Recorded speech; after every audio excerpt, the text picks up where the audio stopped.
Welcome back to Country's Movies, everybody. Today it is time to review the latest film from 2019, as well as the newest chapter in Stephen King's movieverse, Dr. Sleep. Before we get started, there will be minor spoilers ahead, so keep that in mind, and make sure to subscribe for more awesome film content like this.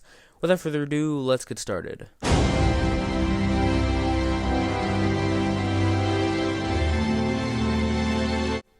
So we'll go ahead and start out with the good, and there is an abundance of it. Perhaps the best part of the film is Mike Flanagan's direction. Over the past few years, he has increasingly proved that he is an expert with intimate and frightening horror stories, and Dr. Sleep only proves this even more. The shots linger, the camera work is stunning, and the film's technical prowess is definitely something to write home about.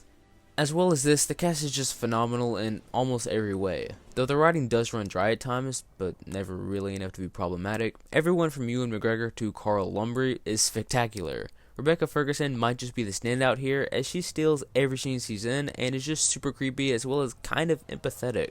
Really, the villains as a whole were perfectly written to be both relatable and villainous at the same time. Flanagan makes sure that instead of being outright evil, the True Knot is established as a group of people that is just fighting to stay alive. This makes for one of the best protagonist-antagonist dynamics of the year, and combined with the rest of the cast, the group of characters presented is stellar.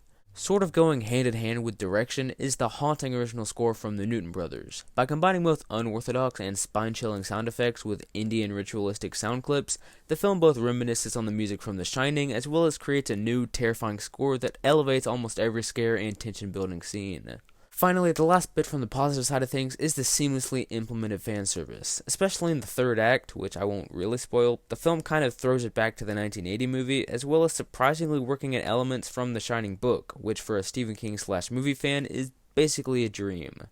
It's time to move on to the negatives, of which there are very few. Really, the only problems that the film suffers from is its first act pacing. Like other Stephen King sequel films this year with ridiculously long runtimes, really only one other one of those, towards the beginning of the film, the story moves at breakneck speed that's so fast that you might start to feel dizzy. Otherwise, besides the previously mentioned occasional poorly written dialogue or conversation, the film is for the most part combining all its fantastic characters with phenomenal direction by Mike Flanagan, as well as a terrifying score from the Newton brothers. Dr. Sleep is an outstanding hit that very well might be the best Stephen King film from this year. Final score 9.3 out of 10. Thanks so much for watching. If you want to see more awesome film content like this, as well as our end of the year, end of the decade, and award season stuff, then make sure to subscribe with post notifications turned on. Always remember to keep God number one. Have a great day, and I will see you next time.